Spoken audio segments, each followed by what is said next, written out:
Hello everyone, this is Leah Whitehorse, and in this recording I'm going to be talking about the astrology of November 2024.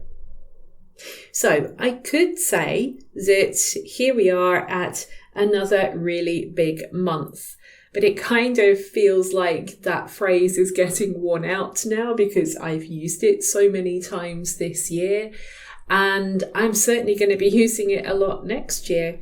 Or I'll have to find something similar because next year is also going to be very vibrant with a huge amount of big changes, I've just been making lists of all the aspects for next year, preparing to do an overview for the year ahead. And it's extraordinary. It just feels like one thing after another, like a house of cards or, one of those dominoes set up where you have one going and then all the others start to drop and create this beautiful pattern. That's kind of how everything feels right now. We're kind of heading into these multiple movements. And we begin November with a new moon in Scorpio that is sitting beautifully between Samhain, Halloween, which is celebrated the 31st of October. Samhain actually does kind of bleed into the 1st of November as well. This is the date of the new moon in Scorpio, 1st of November. We have All Saints Day, which is on November the 1st itself. And then we have All Souls Day and the Day of the Dead on November the 2nd.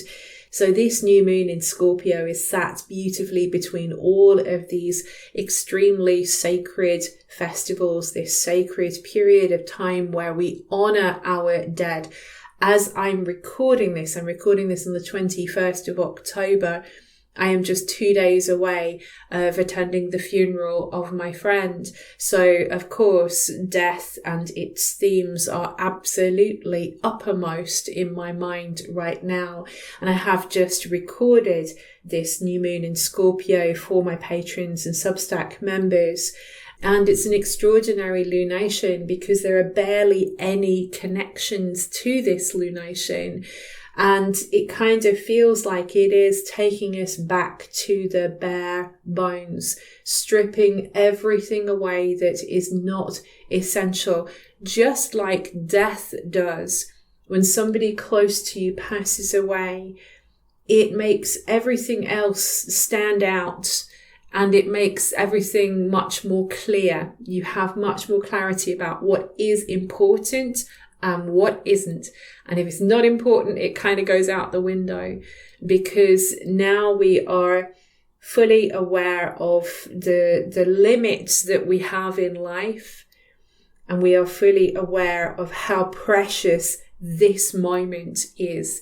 This moment, this now, this today, this hour, this minute. These moments are precious. This is where your power lies.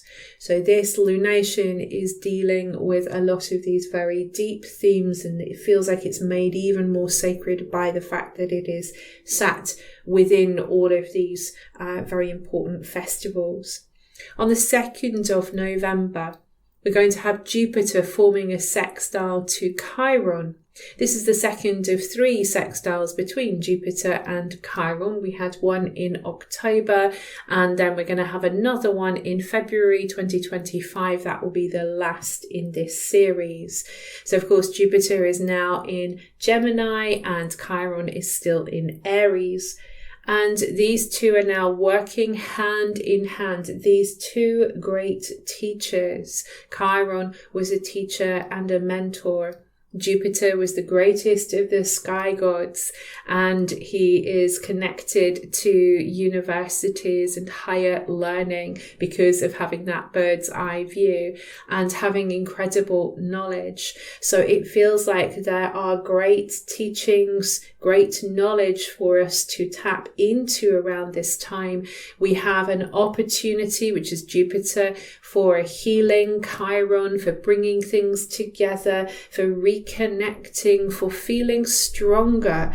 Maybe it's feeling mentally stronger because we have started to piece things together. We're gaining some kind of understanding. We're gaining an understanding of how we communicate, or how we could better communicate, or we're gaining an understanding of how we could fix things, or how we already have the key that we needed to unlock the problem that we've been confronting. Jupiter sextile to Chiron feels very much like a blessing. There is a blessing here if we want to open that door. Sextiles invite us. They don't force us. They just kind of say, hey, if you use this energy, it might be useful. So Jupiter sextile to Chiron is working for all of us somewhere in our personal charts. We have an opportunity, a chance now to make things better, to find a remedy, to resolve the problems.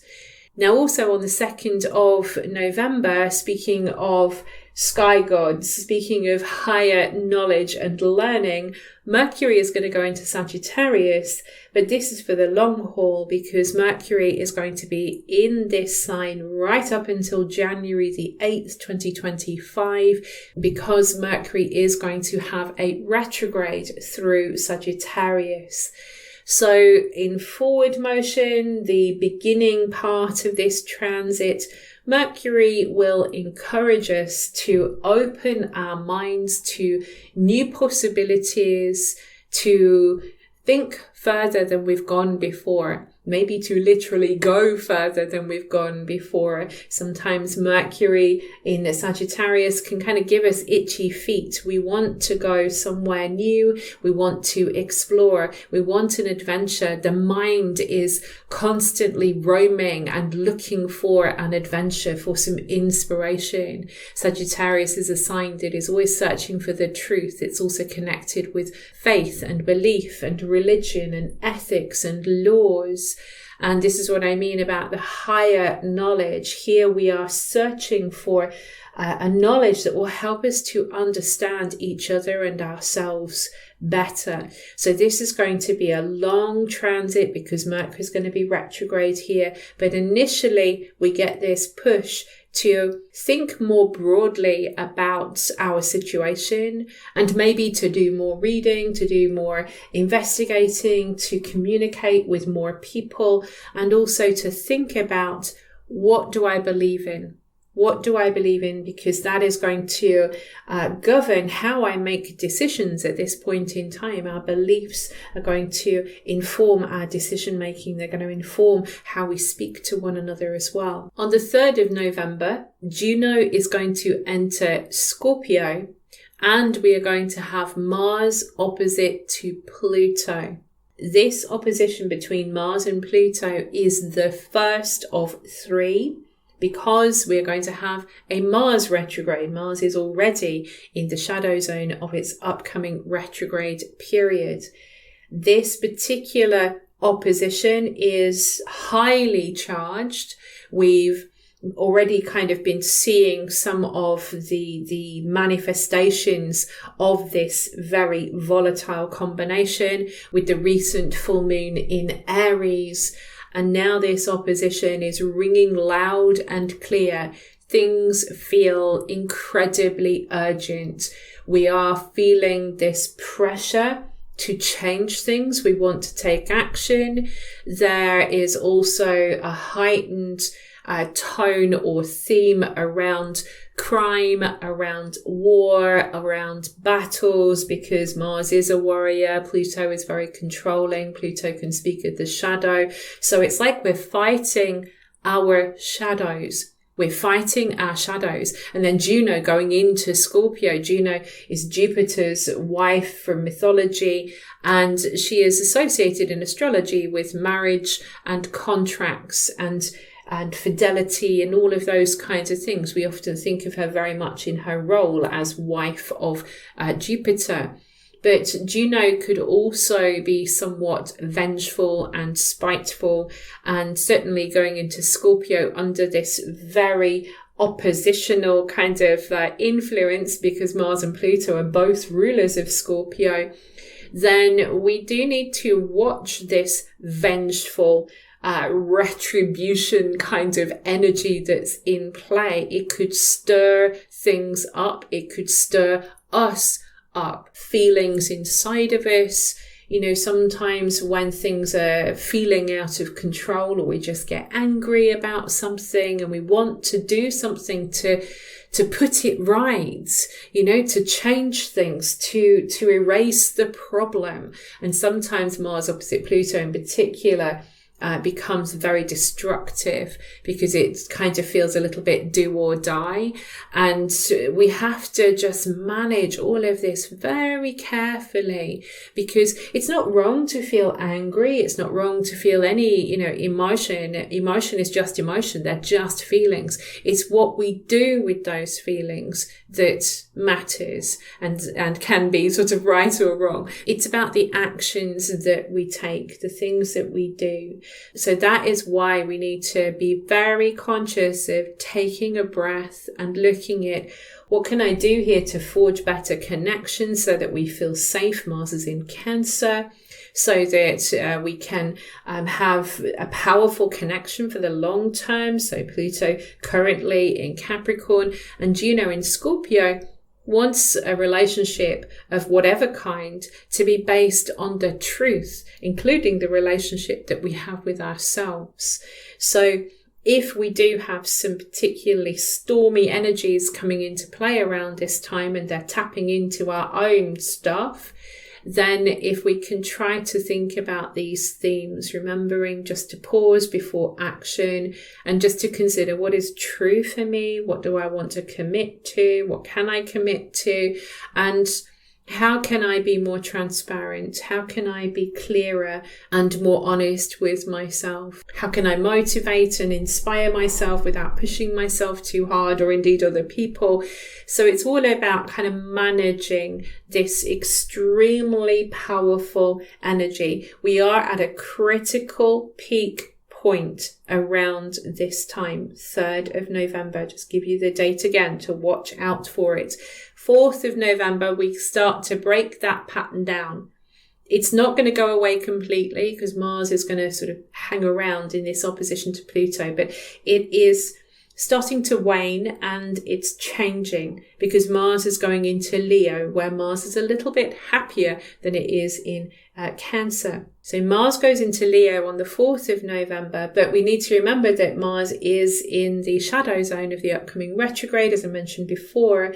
And so Mars is only going to reach up to 6 degrees and 10 minutes of Leo before it stations retrograde, and that'll be on the 6th of December. I have just recorded a full piece on Mars retrograde in Leo and Cancer, so that should be going up soon. Just need to find some time to edit it.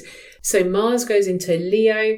It's only going to be here for a short time, so he's giving us a preview of things to come. Now, when Mars goes into Leo, generally speaking, where Mars moves, this is where we have some kind of action, we have desires, passions, energy is being spent here, says Mars. And in Leo, we are spending our energy on trying to be seen, to get attention, and to create. This is super creative energy.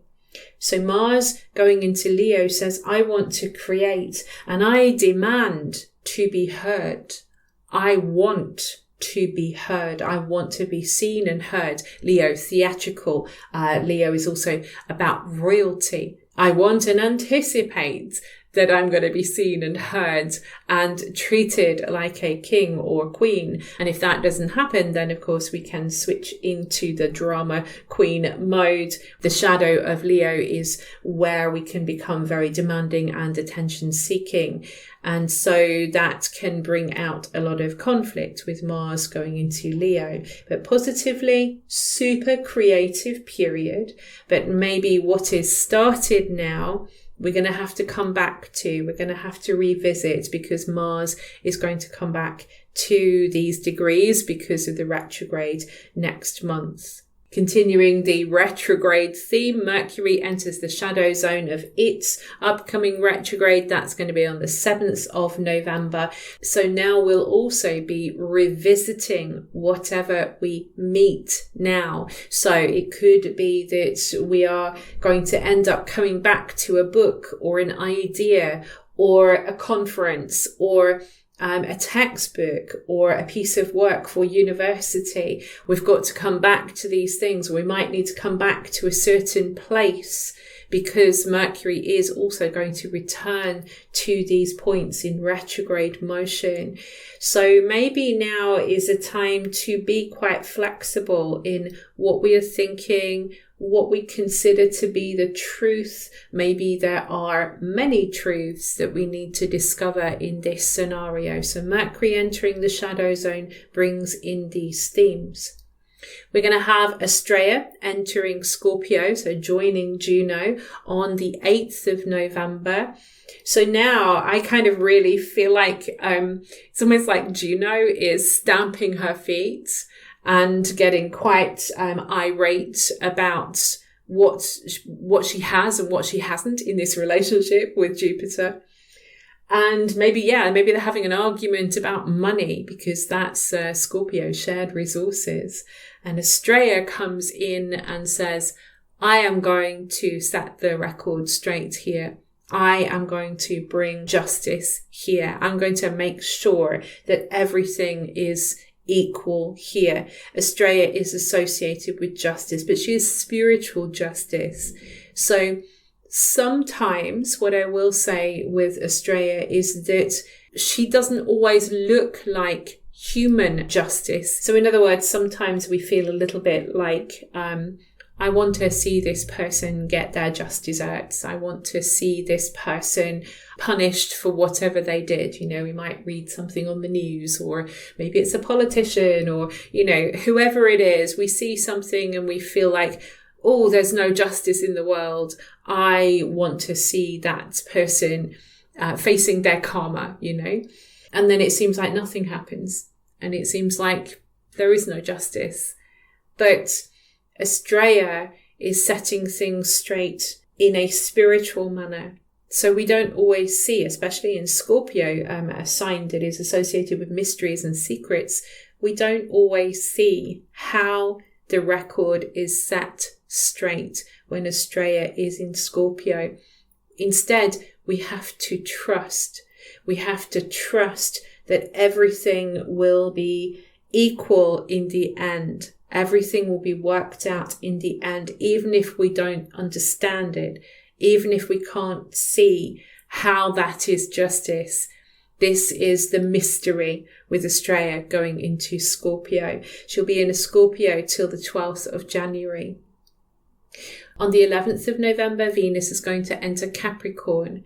So Venus in Capricorn tells us that we're now focused on sort of relationships that have long-term potential, or we're just focusing on those people in our lives that have been with us for a long time, that they are our long-term loves, whether it's friends, family, or indeed our partners. Venus entering Capricorn speaks of that kind of long-lasting, mature love. Sometimes we can think of Venus in Capricorn being about old loves and finding love when we are old. That's another interpretation of Venus in Capricorn. Venus going into Capricorn, though, shows really how Venus is acting. So when it comes to our relationships, love and money and our values, then how we demonstrate that, how we work with those themes, is that we are more committed. That is Capricorn. We take things very seriously. There's a responsibility, a sense of responsibility to one another, which of course in a long-term relationship can be a really good thing, having that strong sense of responsibility to one another, especially, you know, when dealing with money, especially whilst Juno is going through Scorpio. So Venus going into Capricorn can really help to stabilize our financial picture and also help to stabilize our relationships as well.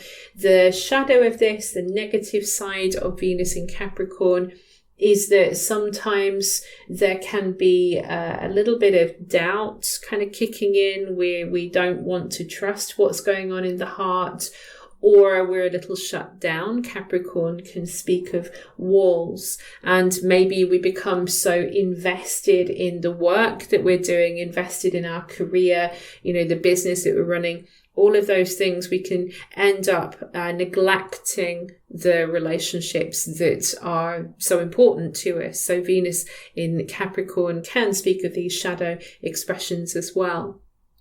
On the 15th of November, Capricorn's ruler, Saturn, will station direct. So now finally Saturn says, okay, you've done that inner work. I've now figured out where you have been holding yourself back and limiting yourself. Let's try again. Let's get this area of life, wherever he's moving in your chart, let's get this area of life sorted out, because I know you're capable. I know you can achieve a lot here. And frankly, there's still work to do here. That's Saturn. So Saturn stations direct. We start to feel like we can get things moving again. We start to feel like we're building again. The Sabian symbol of this station is an ancient sword used in many battles, is displayed in a museum. It's really interesting actually, because earlier I was talking about, Mars opposite to Pluto and the fights and the battles and the, fighting for control and all of that kind of stuff. And Juno there wanting to, not have anybody else's hands on the purse strings. And so there feels like there's been a lot of grappling going on. And now Saturn stationing on this Sabian symbol, there is this push towards letting go of these old battles, these old fights. But the fact that the sword is displayed in a museum, it makes me feel like we're being told not to forget about the fight, not to forget about what we went through to get to where we are today. That was part of the learning process.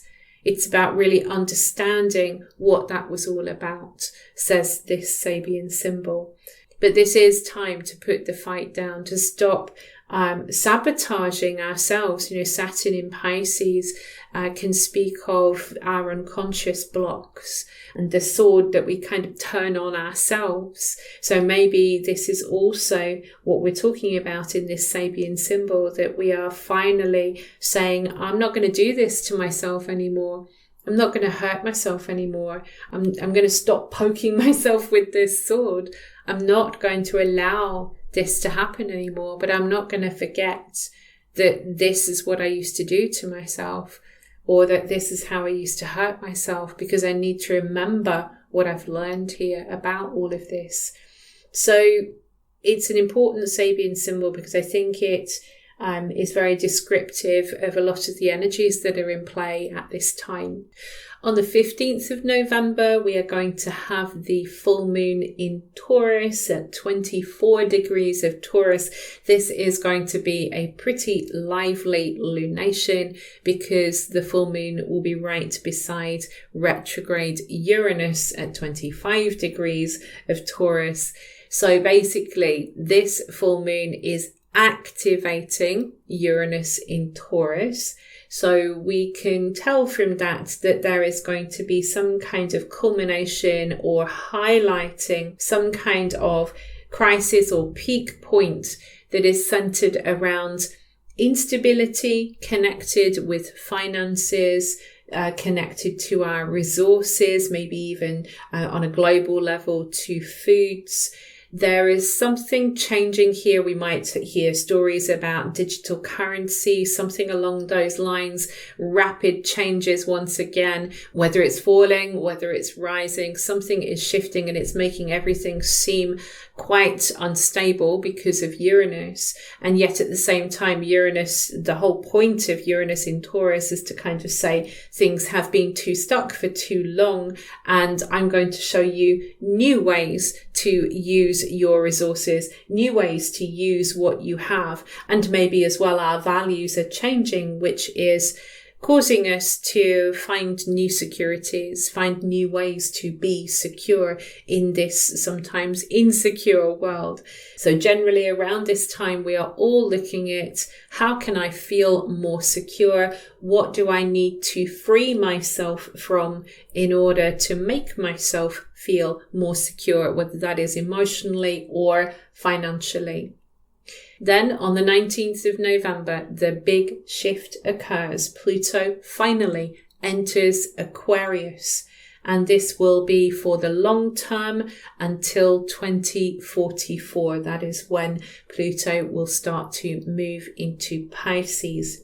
So for the foreseeable future, Pluto is going to be in Aquarius. I have already made a big long video all about Pluto in Aquarius here on my channel. I will link it below, as well as doing readings for all signs. So looking at Pluto through the houses for the signs, for the horoscopes, reading for your or listening for your rising sign. So I'll link those below as well. So you can go straight to those to get all of the information about this transit. But just generally, to recap, where Pluto moves, there is some kind of transformation happening. This is Pluto's intention, to transform, to change, to evolve things. And it is so that we can reclaim our power, so that we can find the truth, so that we can strip away what is utterly inessential here. And Pluto in Aquarius, this means that this transformation is happening in our groups, in our societies, and society generally speaking. There are changes coming to humanity. Humanity as a whole is changing, is being transformed by Pluto. This is why I have talked a lot about Pluto in Aquarius, talking about power and control in relation to technology. We are going to see unbelievable changes by the time Pluto has finished in Aquarius.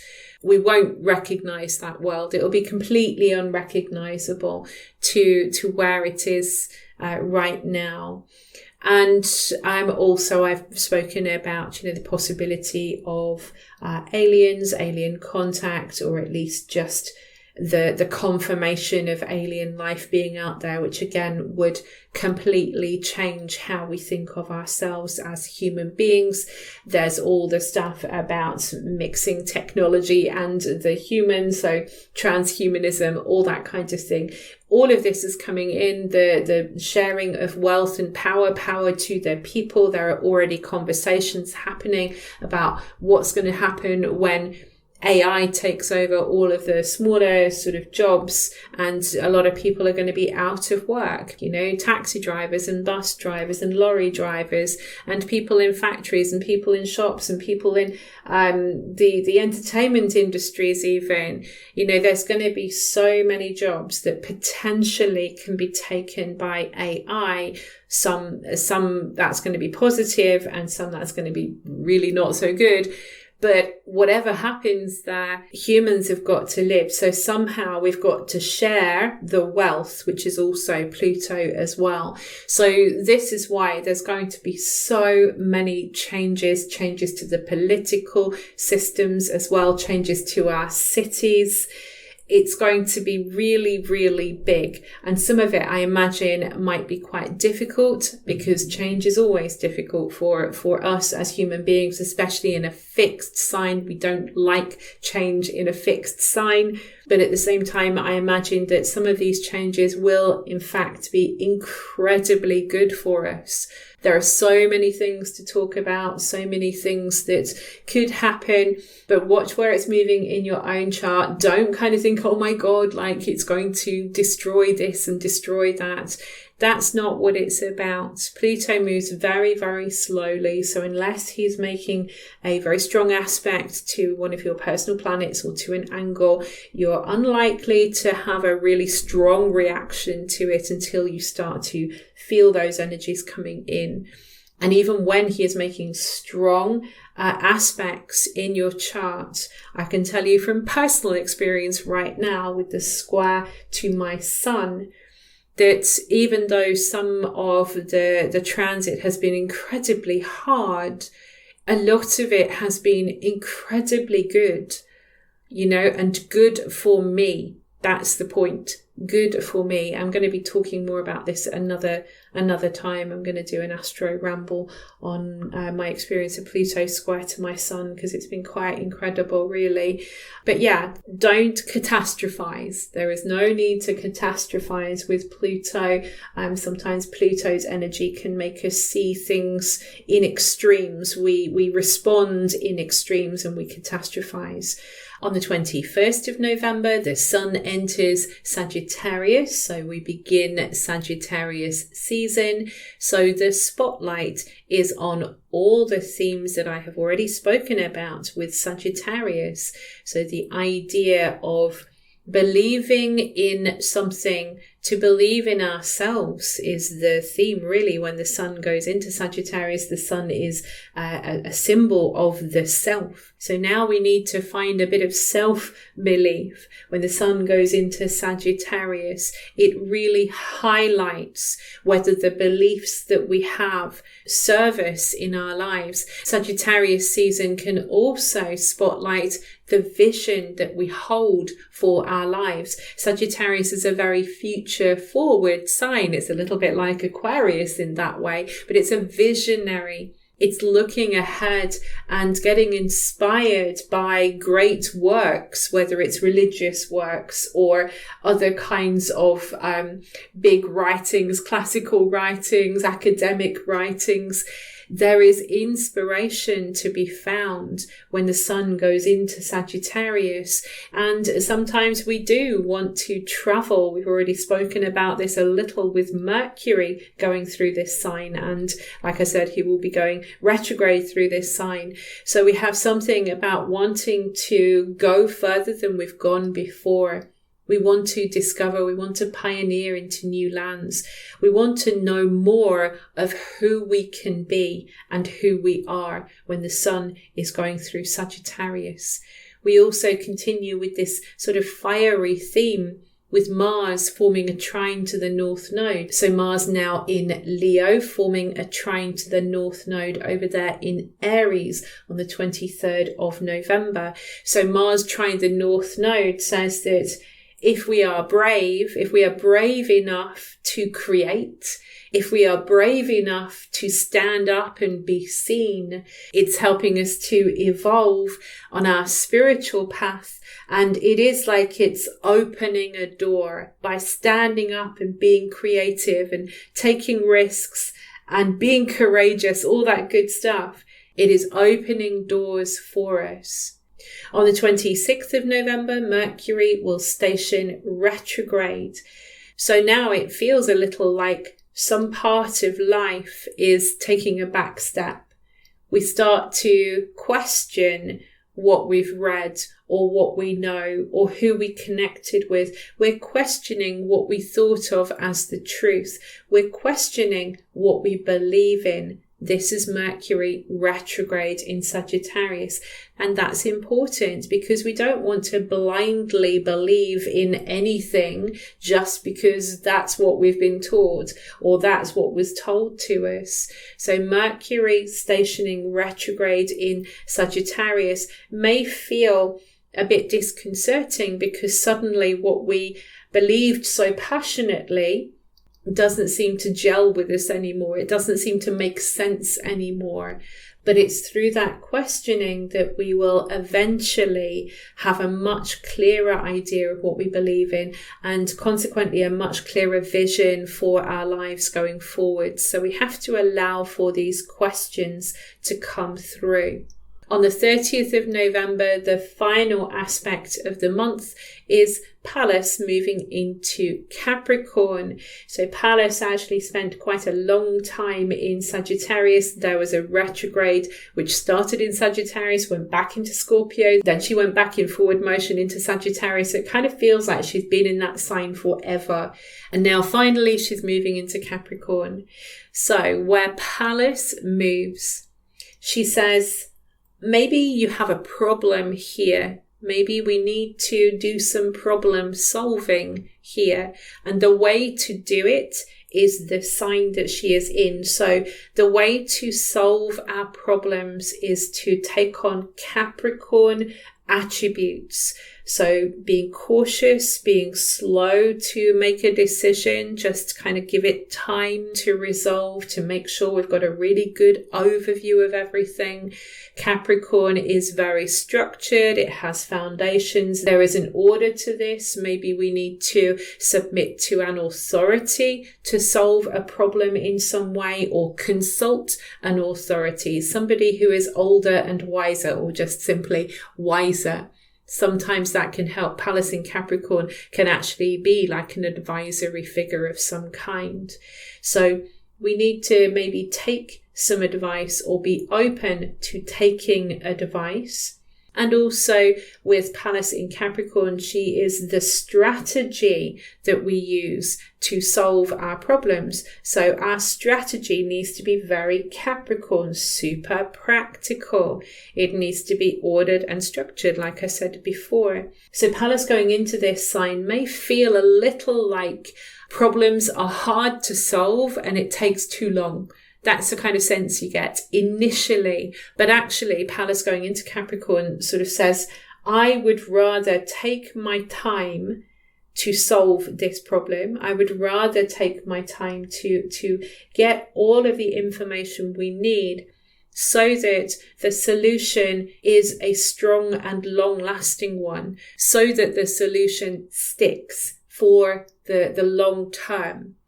Pallas in Capricorn has real sort of boss girl kind of energy going about her, or, CEO. I can imagine her in a suit, that kind of vibe. Or alternatively, we could also see Pallas in Capricorn as being a wise old woman, almost like the wise old woman who lives in the woods, who appears just when you need some help, just when you need to escape from the wolf. So yeah, Pallas in Capricorn can come across in either of these sort of archetypal ways. Both of them are very useful. Pallas is associated with intellect. She has creative intelligence, and her creative intelligence in Capricorn may feel quite stern or sparse in some way, but she knows exactly what is needed in this place. She knows exactly what is required to get the job done. So if we listen to our intuition and we listen out for that call of the wise old woman, then we're going to get the answers that we need to solve the problems in our Capricorn house. This brings me to the end of this reading for November 2024. I hope you found it helpful. If you did, please do click a like and subscribe. It always helps the algorithm. And if you would like to hear more from me, I will drop all of my links below for Patreon, Substack, my website. I will see you again soon. And in the meantime, I wish you many blessings on your path.